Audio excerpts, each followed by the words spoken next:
Hey, beautiful people. We are back. This is part 2 of my conversation with Delisha Grant. If you didn't get a chance to listen to part 1, it is absolutely worth the listen. I promise I won't steer y'all wrong, okay? Gems on gems on gems, and much of the same coming up in part 2. So let's dive back into our chat. Check it out. So when it comes to like doing all the things, right? And like you said, for people who have the most critiques, because I say this all the time, I'm like, people who say you're doing too much are probably not doing enough. How do you maneuver through doing all the things and keep your sanity? That's part A. And then part B is, how do you address or not address any feedback about that from outside sources? All right. So I think it's important and full disclosure to talk about how December 26ers started, right? Because December 26ers started, then went away, and then came back. And I'm putting that out there because I want people to really not only be inspired by the ability to do all the things, but that it's also okay to have starts and stops, and like have to like step back and be like, I thought, no, I got to revamp this. So I launched December 26er as a blog when I was still in solo practice. And I did it because what we were talking about, I was like counseling all these people and playing therapist and seeing all these issues that were cropping up that had nothing to do with the law in the community that I was working in and socializing in. And I was like, I'm going to start a motivational blog. That's what I'm going to do. It'll be a great branding and marketing thing to kind of put myself out there, not as just a lawyer, but a speaker and all the other things I was interested in, but also encourage the demographic that I serve. For people who don't know, what December 26th is and what it means, the name comes from when I was a kid. Christmas was my absolute favorite holiday. And it wasn't because we got a ton of things. We often got more things than we needed than what we wanted. But I loved being around my grandparents and my cousins and the music and the food and all of that. And then on the 26th, it would just be over. And I would have like the post-holiday blues, and I wouldn't get excited again until my birthday rolled around in February. And so as an adult, I started using this term, December 26th syndrome, in jest, right? I was using it to describe those periods of life when you didn't quite know what's next. Like something great has happened, and then now that's over and you're trying to figure it out. And for visionaries and high achievers, we tend to have a laser-like focus when we're working towards a goal, the launch of a business, the launch of a brand, trying to finish a book, trying to finish an album, graduate, promotion, whatever. But when that thing is over and the chapter changes, or you've come through some kind of disappointment or failure or shift or whatever you want to call it, we can really fall into a place of despair. We're not doing anything. So the December 26er brand, people who we call 26ers are those who are high achievers, and they may struggle with that, but they know there's a better way, and they desire to make consistent progress. They desire to maximize potential every single day. They desire to be extraordinary on an ordinary day. And that is what the tagline is, be extraordinary on an ordinary day. So I started this blog that was all about that, like how to be extraordinary on an ordinary day. I was telling bits and pieces of my story and was getting amazing feedback, right? So it started in written form. People were like, this is great. I had people inboxing me, I've read 42 self-help books, and this is helping me in a way that none of them did. And I was excited about it. It was something I was passionate about. And then when I started going through this really dark wilderness in my professional and personal life, I was like, I can't encourage anybody. So I just went dark. I stopped writing. People were emailing and texting yo, what happened to the blog? And I'm like, the old posts are there, but I just don't have it in me. So then in the process of rebuilding my life, which took years, it took years for me to find my footing, figure out what made me happy, figure out what I wanted my practice to look like, my career, my personal life. I was going through breakups and this and that. So as I was speaking, I would drop bits and pieces of my story around really the valley and how I came out of that. And it was someone I knew personally who was you need to bring 26er back. This is the next phase of 26er. And you should bring it back as a podcast because podcasts are popping now. I was podcasts, who wants to listen to me talk, And they were people were you'd be surprised, just do it. So I launched the show as a weekly show. And I was doing these 20-minute solo episodes where I was weaving in advice, kind of my journey of how I got into the space that I was in at the time. And then we went, and my brother was helping me as a producer. And I'm telling you, I was recording this show, right? You know, because you're a podcaster. But when you don't have a guest and it's just you talking, recording a 20-minute episode can take like 6 hours, right? I would be in my closet, like literally in my closet at my place with the little setup and the pop filter like you have right now and everything. And it was taking me like all night to just record 20 minutes because I didn't know how to transition without another person, whatever, but I was committed to it. So I did it. And then I was like, we should start interviewing folks about their story. And so I launched the show December 26th, 2017. We did like 15 episodes with just me. And then we started interviewing people. And now here we are, over 3 years later, 164 episodes in, where we're, continuing to do that. Right.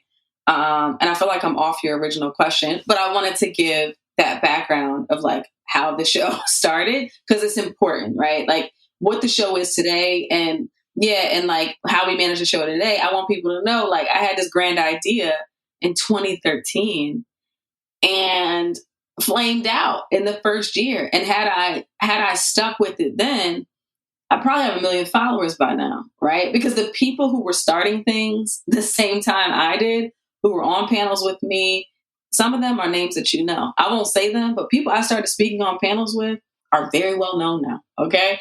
So I had that stop, and then I came back to it. So what the show looks like today and how that fits into my life is before COVID, we would record in person and we eventually incorporated video. So we have these long shoot days where we bring in 6 guests on a schedule and we have camera setups and lights and we have to rent a space. And I would do these episodes. We'd record all the interviews back to back. It'd be like a 16, 18-hour day, but we would have content, for the next 5-6 weeks. So we had this arsenal of episodes and we would just drop them on Tuesdays. And like we let the show kind of grow organically, word of mouth. But what I noticed as I was looking at the metrics, we dropped the show at 3 a.m. Eastern Standard Time every Tuesday. And I noticed when I started looking at the show, the metrics like by 6 a.m. that morning, without fail, we would have a few dozen people who've listened by 6 a.m. And I'm like, who are these people that are like pressing play up? Okay, like and pressing play the minute the episode drops. So they started looking at that, and I started looking at like geography. And it was like people in Europe. It was a couple of people in South Africa, some New Yorkers who I guess on the treadmill. I don't know. And when I saw that, like, I was like, I went to my brother, who's still the producer of the show, who books all the guests. And I was like, that was all I needed. That was all the confirmation I needed. We don't market at all. We ain't telling nobody. But there's this core group of people who every week are devouring our content in a rabid manner before the sun is up. And that's when the light bulb hit for me that like, I thought with regard to entrepreneurship that law was the path. That's never what I was meant to do as an entrepreneur. What I am meant to do as an entrepreneur is related to media, right? And content. Like that, it all like clicked all of a sudden, right? It doesn't mean that we turn the show into a business right away, right? We don't monetize our show. We make money in other ways because now we get called in to speak sometimes and, pre-COVID, do workshops and all that other stuff. But I had this like moment of like, this started as a passion project, but it is a brand and it's a brand that can be built into a sustainable business. So we've had to pivot again, since COVID, like everybody. And now we're doing remote interviews, just like we're doing now. When all of our interviews before it was required that they were in person because I like the energy of seeing somebody, and being able to kind of play off each other in that way. And when we had to go virtual, I was like, oh, this is not our thing. But virtual has been a blessing as well because people are home. So we had access to people that we normally probably wouldn't have been able to pin down. And, we pulled some big guests, right? That would have never happened otherwise. So we're still this weekly show, and we're dropping content, and we're actually preparing for the second half of the year to expand. And there's some micro content that's coming and some offshoots of the show that I'm really, really excited about. But that, and the doing all the things, right, to your earlier inquiry, what that looks like today looks very different than what it did last year. So it was like a set it and forget it. We had really found our rhythm where we book these guests. We come in once a month. I knew I had to give up one Saturday. I would come with a garment bag. We have wardrobe changes. I get all done up. We put this whole thing up. We're there from 8 a.m. in the morning to 8, 9, 10 at night. But I had content. And then it was just sending it to the editor and uploading it. And it was great. So it didn't feel like work. It felt like a really long weekend once a month. Now we running and gunning it again, like trying to fit people in wherever we can. I'm recording every week because we can't get everybody on the same day. People now don't want to come on because they feel like they haven't been doing nothing for a year. So like, what am I going to talk about? I've been stalled.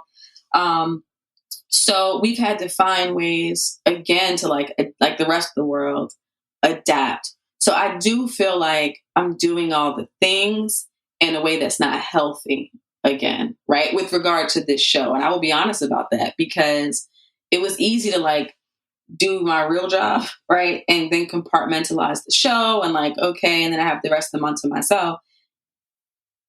Now it is, it's like, oh, I got to record on Saturday and then I got to jump on again on Sunday, or this person's only available on a Thursday night. So now I've worked a, 10, 12 hour workday and I got to get online and be on for an interview. And there was a lesson here for me, right? As someone who's like, I can do all the things and I can manage life in the last 6 months has really just knocked me flat on my back. Right. And I think a lot of us have gone through this in a lot of different ways.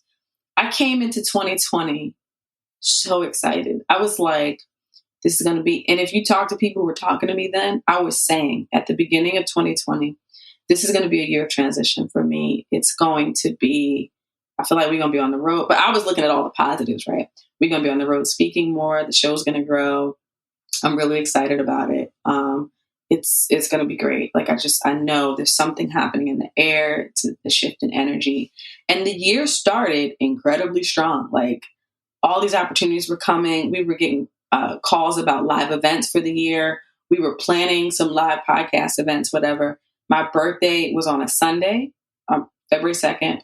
I had, we were doing a fireside chat at Citibank in Delaware on February 3rd. To launch their Black History Month activities to talk about our journey as podcasters and telling Black stories. And I was like, it's about to be lit in 2020. Like, this is how I felt, right? We're going to Citi. Like, Citi has brought us in, right? That was the 3rd, okay? I was also negotiating the contract. The day we were doing that talk, right before I stepped on the stage, I was negotiating the final offer on the house that I now own. So I was about to buy a house. I was like, things are moving. Like, finally, that was the 3rd. The 6th of February, my cousin's fiance dropped dead at the age of 29. Somebody who had been in our family for 10 years, right? So they were engaged to be married, but they had been together forever. Rocked us all. Like, how does this healthy young man collapse and pass away like this? So that was the first where it was like, okay, 2020, what are you on? Right. And so we go through that and we talked about it on the show. This is public. March, the whole world changes. Okay. In this process, because now I'm in-house, right? So I have my things I do on the side, but I'm an in-house lawyer. I was negotiating to make a career change. That really was like a dream career change for me, where I could be exactly who I am and travel and speak, but still have this position. So I was getting ready to make a job change. I closed on my home. So it still was like, okay, I had a tragic thing. We had a tragic thing as a family that happened, but I'm trying to figure out how to close on this house and move during COVID, start a new position during COVID, but it's all good. So I'm working through that. We still doing the show. We haven't missed a beat. again, big episodes happened. The Clark Sisters movie premiere. We interviewed the director. That interview was out of here. Then her husband, who was an NBC exec, came on. That interview was out of here. People loved it. So I'm I'm maintaining. It's stressful, but I'm maintaining. I got to figure out how to move in COVID, but I'm maintaining. I've got to figure out how to get renovations done, which were supposed to be done before I moved in. But now because of COVID, construction is suspended and I ain't maintaining 2 households, paying 2 sets of bills. So I got to move and live through renovations, but I'm maintaining. It was July, I think, where I said to myself, something feels a little off with me. And if you've been through enough valley experiences, you know when you're headed there before you get there. And I was like, something don't quite feel right. Let me go ahead and cut this off at the pass. I'm feeling a bit stressed. I'm feeling a bit overwhelmed. I'm really tired. Maybe it's just COVID fatigue. Maybe it's just doom scrolling, reading too much negative news. COVID at that point hadn't really affected my family, but I was worried, and so I was I'm a huge proponent of therapy, and I had been to therapy at 2 other seasons in my life. And I found a Black therapist and I started working with her. And I was I said, I don't quite know why I'm here, but I'm feeling like I need it. I just feel like I need this outlet and this safe space for an hour a week. I was dating somebody at the time and things looked like it wasn't really going in the right direction. And at this age, you want everything to be going in the right direction because who has time to waste when you want to be a wife and a mom and you're in your late 30s? So I was I don't really know if this is going to work. So that was starting to exhaust me. And long story short, this Black therapist, who's still my therapist and is amazing, is kudos to you for starting to read the tea leaves and making a call early. And by August, everything went crazy. It was I was setting up what I felt coming, in my spirit. So that person that I was dating at the time ended that, was this ain't gonna work, which was devastating to me for some reason, much more devastating than other relationships that I've been in. And I think it's because I'm at an age where I'm ready to start to settle. And that's very hard to do when you're a visionary and a creative and a woman who's really driven. Let's keep it a bean, right? It can be very difficult to find the right kind of partner. So I was devastated by that because I felt I'm back at square one. A really good friend was diagnosed with terminal brain cancer. And, it was towards the end of August going into September. She was dead by the end of October. So dealing with that, our entire friend circle was rocked. I mean, it was how do you go from she and I on the phone kikiing in July or early August, she has a seizure. They discover these tumors. So I'm working through this with my therapist while also in the first few months of a new position. So trying to find in a senior position, trying to find my bearings. And January, my father is murdered. And so my whole world turned upside down, my brother and I. And my dad, I remember I said earlier, my mom and my dad had been separated and divorced by the time, I was 12. And my dad is Jamaican, had moved back to Jamaica a few years ago. And, we had a complex relationship.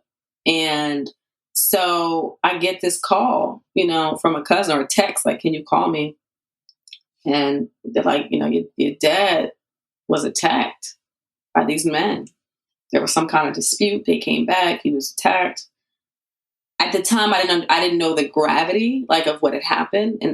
But as the details came out, I was oh, this is serious. My brother and I were this is serious. And a week later, my father had been in the hospital and needed to have surgery. And it's different in different countries. He had to be moved. He was moved to 2 different hospitals, and he died the day before the surgery was supposed to happen. And so we're trying to process that, of course. And then dealing with the death of a parent in another country in the middle of COVID. Investigations and autopsies and things take different amounts of time there. So we were hanging in the balance for almost 2 months of not being able to funeralize him, and then trying to handle funeral arrangements with relatives from here. And then I'm also an adult child now, I'm thinking about the complexities of our relationships and what I didn't get from him. So I feel like I'm grieving twice. I'm grieving the loss. I'm grieving what I never got. And now there's no hope for redemption and reconciliation there. So all of that was happening. And so when we talk about doing all the things, I had to reevaluate, what does doing all the things look like when life kicks you in the face, right?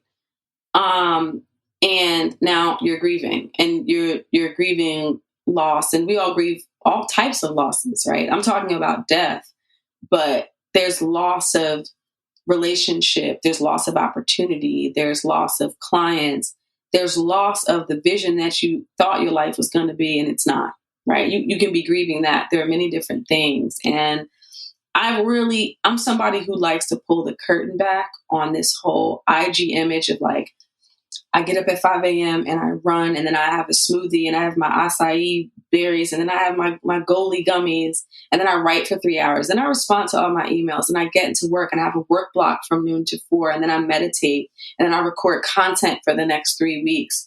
And then I have my nighttime skincare routine, and then I'm in bed by 10, and I get up and I do it all over again, right? If you do that every day, no matter what's happening in your life, great. But I'm gonna propose that you a damn lie. Like if you're not on stimulants and you are maintaining that routine, no matter what happens in your life, without help, without staff,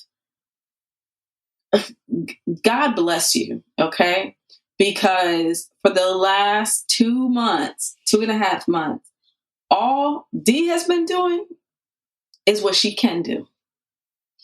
And I'm okay with that. I am okay with that.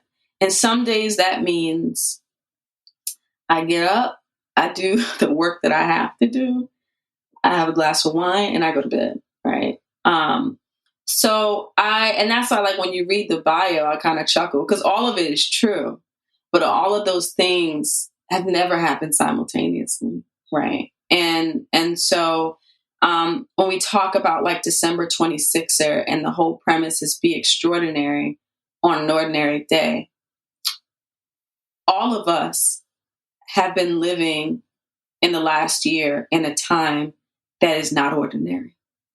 Okay. So how are you extraordinary when the whole world is turned on its head? Sometimes being extraordinary in seasons like this means not doing all the things, but it means compartmentalizing and figuring out what is a necessity to do, figuring out what brings you joy, and making sure you incorporate that, and figuring out what self-care looks like. So doing all the things is not just about productivity.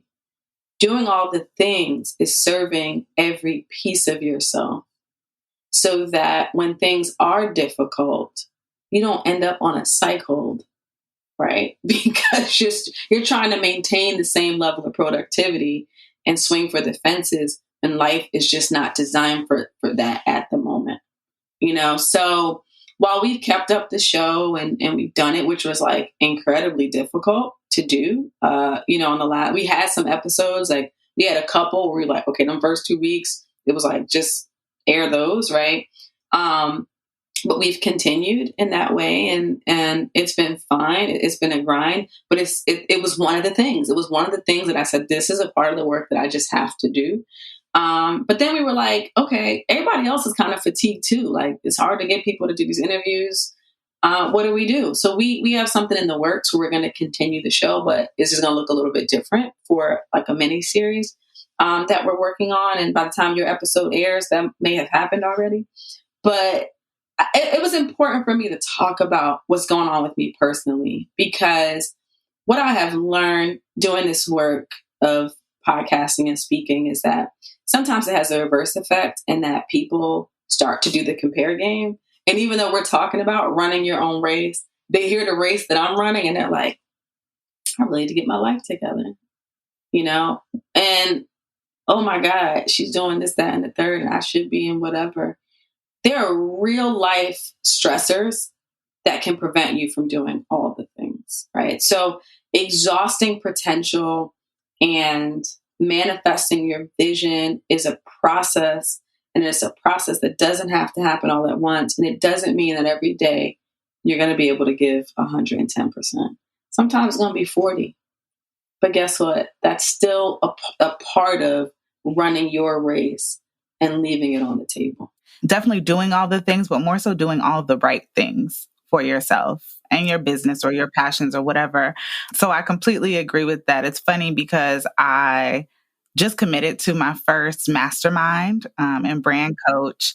I knew she was going to be my lady because I knew she was going to be my coach because just in telling her, like, she was like, well, tell me about your business. Tell me a little bit about yourself. And by the time I was done, I was about to cry. Like, I was literally like, tears were in my eyes. She wanted to give me a hug, like, but couldn't because we're on Zoom. And I just was like, but it wasn't that I was emotional that day. It's just like, when you think about a journey over the course of what has been 8 years for me, I was like, I've been through a lot. And, and having not always processed some of the things that I went through because it was just like, I got to keep moving. Not realizing that the not processing some of those things was only going to further hinder me in my journey because it was like, you never even addressed how the breakdown happened in the first place. Like, how did a thing or how did an incident or a moment or a situation with your business debilitate you, what was for me like a year and a half, to the point that I couldn't see through the weeds, which was not like me at all. So look, my December 26th self was like, sis, you've been firing on all cylinders for years. And now you've had this one crushing moment and you can't see shit. Like, you just cannot see ahead. Like, you don't know which direction you want to go. So you go in no directions. And, and it was just I felt like I was like a wounded deer who had like just been hit by a car, and I was like trying to get up, but I just couldn't. And as much as I tried to push myself forward, nothing was working. And truthfully, it took much of 2020 for me to figure out what any type of groove was. And I will say, look, even though it is not every day, I will say getting in the gym has super helped me. And meditating for sure. Deepak and Oprah are getting me through right now, okay? Because they have a 21-day meditation. But is it every day? No. But do I try to jump out of bed and do that? Yes. Gym and no. 3 days a week. That's all I got for the gym. But I have to do that, especially the gym specifically, because anytime I start feeling my anxiety kick up, I'm like, I'm going to go run this off. Like, I'm going to be too tired and out of breath to be anxious. My body can't be physically exhausted and anxious at the same time. That's been kind of my way to work through that stuff, because I know in the direction that I'm going with my business, there are going to be a lot of scary things. There are going to be a lot of scary moments. I also knew that my coach was going to be my coach because I told her I had a big ticket client on the line, and, this client works with entertainers and media. So I know she's getting to it. And she had made it very clear that, look, I'm not going to be able to be super involved because I'm really busy in my business. So price it accordingly, which to me means run it up, sis. I mean, that's not what she said, but right? Like, it's like, I'm not going to be able to. Right? Like, this because typically it's collaborative with my clients when I do websites and branding and all that. And so she was kind of like, look, I'm busy. I can't. So I told my prospective brand coach the price. She was like, I need you to increase that by 50%. Having never really had any basis of what that looked like in any capacity, I didn't know. Cause so in your case, you knew, right, what a lawyer starting out can expect to be making. You knew what your counterparts were earning. For me, it was not the case because I started out in PR and I just happened to work my way into web design and graphic design. So, and true to our community, a lot of the people that I considered my peers were doing very, very discounted, crackheady type prices. And I was like, so imagine you trying to get your foundation, having these people, running by you or running along you or alongside you. And you're like, but this isn't working, right? Like these $50 logos, $100, like this isn't working. And I get it. My community is strapped for cash and capital. Like you said, I've experienced that so much on this side of the business world. But at the same time, it's like, for me, running my races has come to the realization that my race looks different. And the race that I'm running with my clients looks vastly different than what you'll get working with somebody else. So in doing all of that, I said, I lost my train of thought. I don't know where I was going with that, but yes, I resonate with all the things in your story because it's not easy, and it's not like people think it's super easy and you make it look good. But the reality is like, if they knew the mess, right? Like if they knew the feelings that you felt, if they knew the obstacles that you had to overcome, the deals that fell through, I think there just has to be a lot more compassion, not only for yourself on the journey, but just for everybody else. I think one of the things that made us click, and I know that I felt a kindred spirit with you, is because I'm like, oh, sis done been through some things. And she's like me in that, she just wants to be a support to the next woman, in order to hopefully pass off or, head off any feelings she might have about that, or to help her get through that. And so that was where I felt a connection with you, and why I was like, we have to talk about all these things, because you having done all these things, people don't always know what that looks like in real life and in practice. So having real life examples of that is always a blessing. Thank you for having me. I mean, you brought up something that's been on my mind a lot, and that is that breakdown, where you say I've been going for all these years, and we have a tendency to do that, of like, you go 100 miles an hour. And even having that experience in solo practice where I was like, I had that week, but after the week I was right back. I was like, all right, I gotta figure something out. And so when I came into 2020 and I was like, this is a year of transition for me, I expected it to be all positive, right? And there were many positive things. But part of the transition was like, we were all forced to sit down, right? In a lot of ways, and take stock. And between that and experiencing so much loss, that it is a transition for me, because what ended up happening is, as somebody who's like, listen, I haven't been to therapy, I'm self-actualized, all this stuff. What I have realized in this process of having to sit just at home, no brunch, no fly vacations, no dozen, speaking engagements and other events, is that we say time heals all wounds. Doesn't mean the wound healed correctly. So I have used the last few months to really take stock of like, what wounds do I have? What was broken in me that was never set right correctly? And now, I'm figuratively walking with the limp because that break was never put in a cast.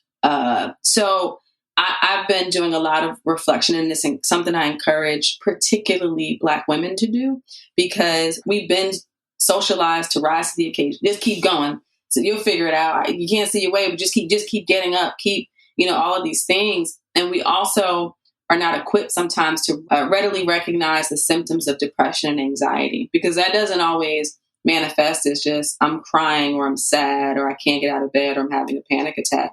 There are other manifestations of those issues that come out in ways you may not even realize. Why can't I remember anything? Right? Or just other things that are really symptoms of some deep-seated issues. So I would encourage your listeners to extend grace to themselves, utilize this time. It looks like we're moving towards finding some form of normalcy, but utilize this time to do the inner work and have some tough conversations with yourself and get help like you did if you can, to find direction and focus. Is such a worthy exercise, and it can feel like a luxury. But if you are listening to this podcast and you are somebody who wants to do all the things and wants to run your race, it is a necessity. It cannot happen without that internal work and having a safe space where you can just throw it all on the table. And if it means you got to cry, yell, reflect on all the things that did happen, made you angry, that you're ashamed of, whatever. You need a safe space to work through that, because so much of what we do is about being put together and being able to articulate and trust Black women, celebrate Black women, all of that. We are magical. So Delisha, for people who are like, she is my spirit animal, I love her so much, she keeps it so real. How do people stay in touch with you? On IG at Delisha J Grant, Delisha J Grant. Right now, you're going to be like, this girl don't even post. But second half of the year, we are working a lot of micro content that you will find there. The podcast, obviously, we announce our episodes there on IG, on all platforms. It's just December 26th, December, the number 2, the number 6, ER. You can find us anywhere you get your podcasts and on all social media. That's our handles. Those are the best places. And also, of course, we have December26er.com, where we also drop our episodes as well. But lots of new, exciting content coming in a couple of months. So be on the lookout for that as well. Yes. If this conversation resonated with you, I think December 26er is absolutely the next place you need to head to. Just go ahead and hit like, subscribe, share, do all the things over there as well. Delisha, thank you. I loved everything about talking with you. Every time we have gotten on the line, I'm just like, she's like my friend in my head, even though we've only chatted a couple of times. I just feel like you're a kindred spirit, and you're for us. And when I say us, I mean Black people, and also for Black women especially. And so I thank you so much for your time. We're friends in reality now, and do not get it twisted. I'm for us all day, every day. As Issa said, I am rooting for everybody Black. That I'm blackity black. Like, don't let these schools fool you. Like, the things that I've done, don't let the LinkedIn fool you. I'm rooting for everybody Black. So kudos to you for telling our stories and creating a safe space for Black women to find those that they can resonate with and glean from. I'm so happy we did this. This was such a refreshing conversation.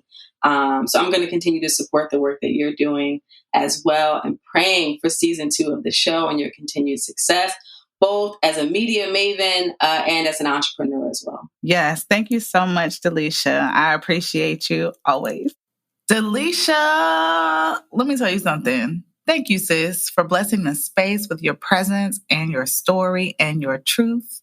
Even though we only got a small glimpse into all of the woman that you are, it was more than enough to inspire us to be all that we are and play big in the world, but also to honor thyself and take care of your star player, aka ourselves.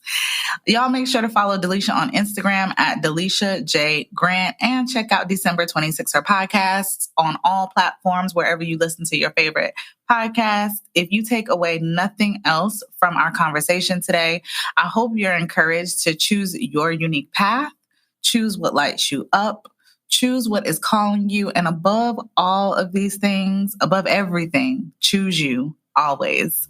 See you on the next one. This is She Looks Like Me.